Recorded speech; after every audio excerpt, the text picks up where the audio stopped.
destituer Emmanuel Macron pour avancer. Si est-il la proposition radicale formulée par la France insoumise, LFI. Dans une tribune parue dimanche 18 août dans la Tribune Dimanche. La dernière tentative, menée en 2016 par les Républicains, LR, montre que la procédure a peu de chances d'aboutir.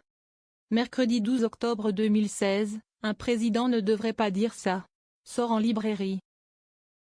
Écrit par les journalistes du Monde Fabrice Lhomme et Gérard Davet, l'ouvrage compile 5 années d'entretien régulier entre ses auteurs et le président de la République en exercice, François Hollande.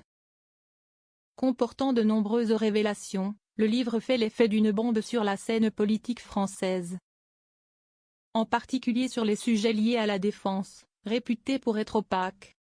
À tel point que des députés les Républicains de l'époque décident de lancer une procédure de destitution contre le locataire de l'Élysée.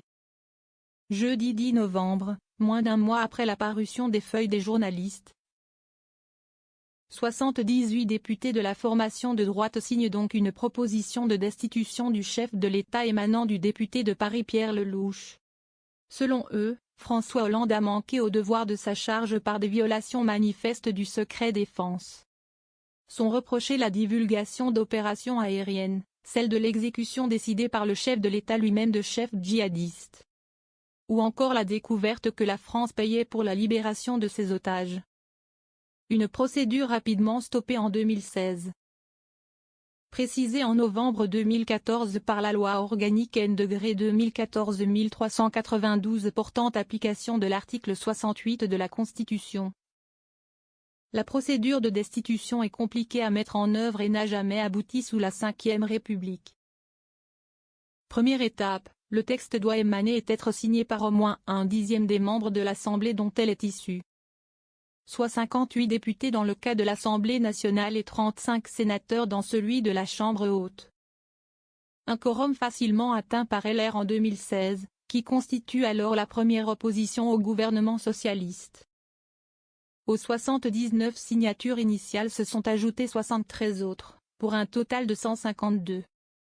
Actuellement composé de 72 élus, le groupe de la France insoumise au Palais Bourbon devrait donc lui aussi pouvoir soumettre sa proposition de destitution si celle-ci voyait le jour.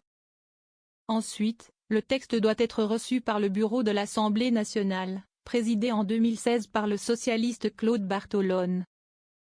Jugeant la recevabilité du texte sur le fond et la forme, l'instance l'avait rejeté le mercredi 23 novembre 2016 par 13 voix à 8, tuant la procédure dans l'œuf. Qui pourrait aller un peu plus loin aujourd'hui. Aujourd'hui, LFI occupe 4 des 22 postes du bureau, et le nouveau Front populaire, NFP, dans son ensemble, 12. Pour le moment, les socialistes ont fait savoir qu'ils ne soutenaient pas l'initiative de LFI, pas plus que les autres alliés écologistes et communistes d'ailleurs. Si tel était finalement le cas et que la majorité NFP du bureau de l'Assemblée validait le texte, le parcours législatif de celui-ci serait encore bien loin avant d'aboutir. Il devrait être examiné par la commission des lois, au sein de laquelle LFI et le NFP sont minoritaires. La proposition de destitution doit ensuite être adoptée par les 2/3 de l'Assemblée puis du Sénat, alors que la gauche n'obtient de majorité absolue dans aucune des chambres. Enfin, si le vote du Parlement y est favorable, les 2/3 de la Haute Cour, composée de 24 membres présidés par la présidente de l'Assemblée, doivent à leur tour se prononcer en faveur de la destitution.